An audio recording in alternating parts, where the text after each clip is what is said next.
United States Senate. I serve on the Senate Intelligence Committee, where I've been in regular receipt of classified information about threats to our nation and hotspots around the world. I've traveled the world. I've met with our soldiers in war zones. And I think Joe has asked me to serve with him because he knows that we share a purpose which is about lifting up the American people.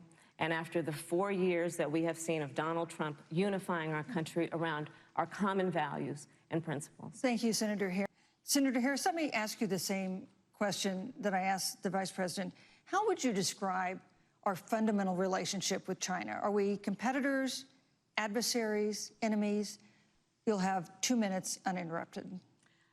Susan, the Trump administration's perspective and approach to China has resulted in the loss of American lives, American jobs, and America's standing.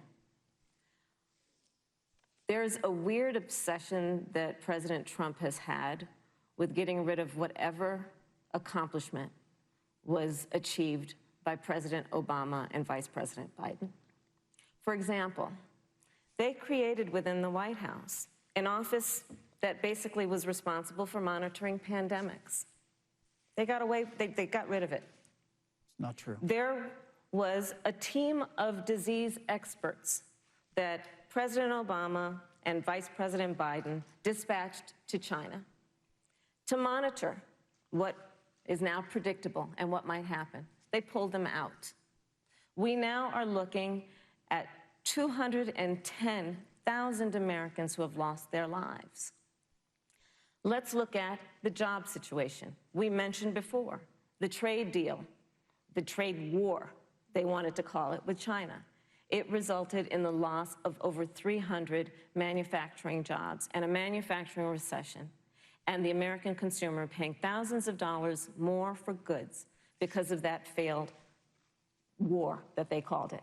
Then let's talk about standing. Pew, a reputable research firm, has done an analysis that shows that leaders of all of our formerly allied countries have now decided that they hold in greater esteem and respect Xi Jinping, the head of the Chinese Communist Party, than they do Donald Trump, the President of the United States, the Commander-in-Chief of the United States. This is where we are today because of a failure of leadership by this administration. Senator Harris, we've seen changes in the role of the United States in terms of global leadership over the past 4 years. And of course, times do change. What's your definition? We've seen strains with China, of course, as the Vice President mentioned. We've seen strains with our traditional allies in NATO and elsewhere. What is your definition of the role of American leadership in 2020? So, you know, I love talking with Joe about a lot of these issues. And, you know, Joe, I think he said it quite well. He says, you know, foreign policy, it might sound complicated, but really it's relationships. So just think about it as relationships. And so we know this in our personal and professional relationships. You got to keep your word to your friends. Got to be loyal to your friends. People who've stood with you, got to stand with them. You got to know who your adversaries are and keep them in check. But what we have seen with Donald Trump is that he has betrayed our friends and embraced dictators around the world. Let's take, for example, Russia. So, I serve on the Intelligence Committee of the United States Senate. America's intelligence community told us Russia interfered in the election of the President of the United States in 2016 and is playing in 2020. Christopher Wray, the director of the FBI, said the same. But Donald Trump, the Commander-in-Chief of the United States of America, prefers to take the word of Vladimir Putin over the word of the American intelligence community. You look at our friends at NATO.